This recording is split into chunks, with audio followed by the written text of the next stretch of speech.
Hello students, today we will start with the third part of the chapter, The Boy with the Catapult. So let's start with the story. Bodhraj lifted his catapult again. Bodhraj ने फिर से अपना catapult उठाया. Suddenly a large shadow flitted across the room, blocking the light from the ventilator. और एकदम से उस कमरे में एक बड़ी सी शेडो, बड़ी सी परछाई दिखाई दी, जिसने रोशनदान से अंदर आती हुई रोशनी को बंद कर दिया था. Startled we looked up और हमने ऊपर की तरफ नज़रें उठाकर देखा. Gazing down at us menacingly with a large kite with its wings outstretched. एक बहुत बड़ी चील अपने पंखों को फैलाए हुए हमारी तरफ घूर रही थी. The manna chicks began fluttering their wings and shrieking loudly. मैना के जो छोटे छोटे बच्चे थे उन्होंने अपने पंखों को फड़फड़ाया और ज़ोर ज़ोर से चिल्लाने लगे. What would the kite do? कि अब यह चील क्या करेगी. The kite left the ventilator and perched on a rafter. वह चील उस वेंटिलेटर यानी रोशनदान को छोड़कर अब एक बीम पर जा बैठी. It had folded back its wings और उसने अपने पंखों को फैलाना बंद कर दिया. It shook its scraggy neck and peered to the right and to the left. और उसने अपनी गर्दन घुमाकर पहले सीधी तरफ देखा और फिर उल्टी तरफ देखा. The birds' frightened cries filled the air. उन पक्षियों की डर वाली आवाज़ अब आनी बंद हो चुकी थी. The kite had been coming here every day said Bodhraj. Bodhraj ने बोला कि ज़रूर यह चील हर रोज़ यहाँ आती होगी. I realised why broken wing straw and bits of bird flesh littered the floor. अब मुझे एहसास हो गया था कि ज़मीन पर पड़े हुए ये पक्षियों के मांस के टुकड़े, घोंसलों के तिनके और पक्षियों के टूटे हुए पंख यहाँ पर क्यों बिखरे पड़े होते थे. The kite must have ravished the nest open. और यह चील ज़रूर यहाँ इस घोंसले को नष्ट करने आती होगी. Bodhraj had not taken his eyes of the kite which was slowly moving towards the nest. Bodhraj ने उस चील पर अपनी नज़रें गड़ाई रखी जो कि धीरे धीरे उस घोंसले की तरफ बढ़ रही थी. The cries became shriller. पक्षियों के रोने की आवाज़ें और ज़्यादा बढ़ गई थी. I was a bundle of nerves. और मैं बहुत ज़्यादा नर्वस हो चुका था. Bodhraj raised his catapult and aimed at the kite. Bodhraj ने अपनी कैटापुल्ट उठाई और चील पर निशाना लगाया. Don't hit the kite, it will attack you, I shouted. मैंने ज़ोर से चिल्लाकर बोला कि इस चील को मत मारना, यह तुम पर आक्रमण कर देगी. But Bodhraj paid no attention. पर बोधराज ने मेरी बात बिल्कुल नहीं मानी. The pebble miss the kite and hit the ceiling.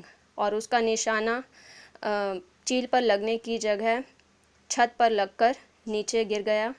The kite spread its wings wide and peer down.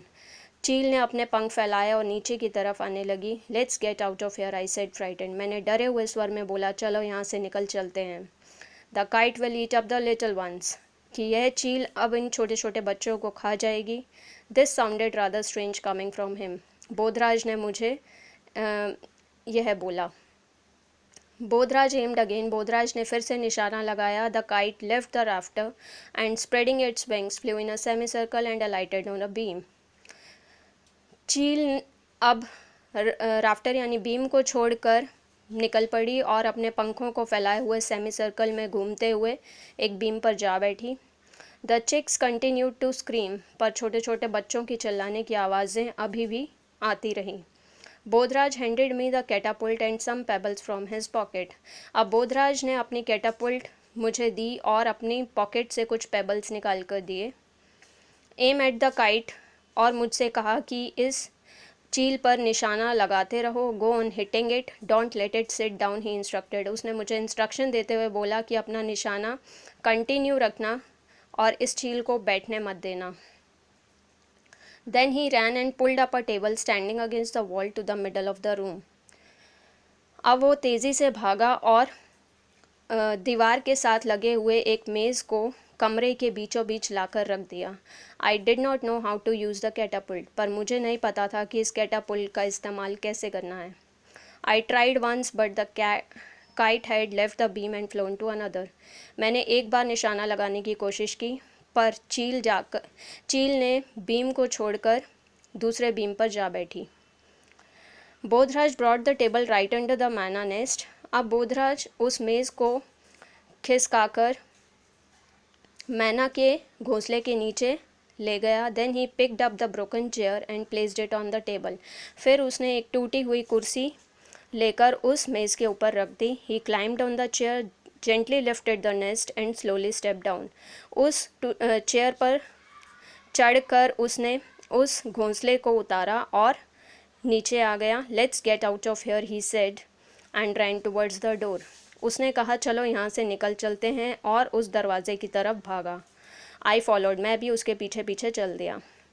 We went in to the garage, हम गैराज में गए। It had only one door and a small window in the back wall.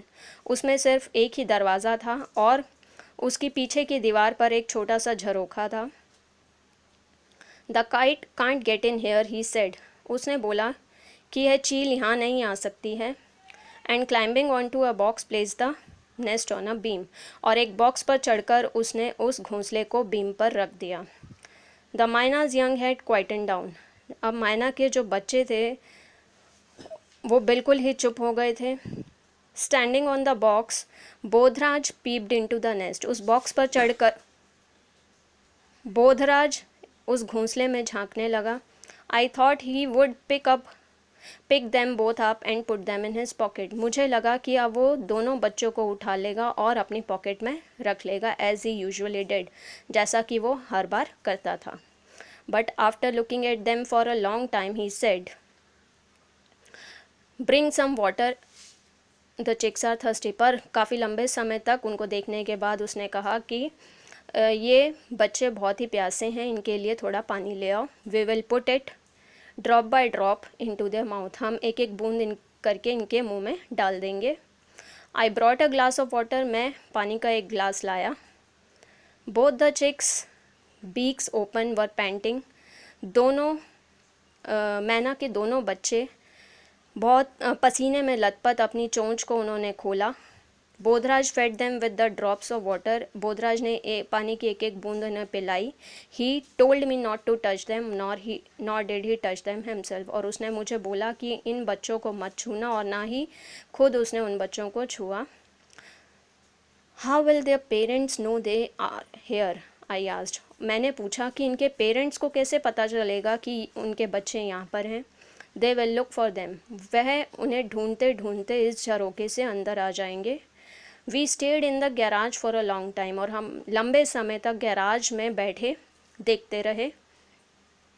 When Bodhraj came the next day he had neither catapult nor pebbles. अब बोधराज जब अगले दिन आया तो उसके हाथ में ना तो कैटापुल्ट था, ना ही पेबल्स थे। ही carried a bag of seeds. अब वह अपने साथ सीड्स का एक बैग लेकर आया था। We fed the mynah's young and spent hours watching their antics. हमने उन मैना के बच्चों को खिलाया पिलाया और घंटों तक उनकी प्लेफुल ट्रिक्स को देखते रहे। So here the story ends. Thank you.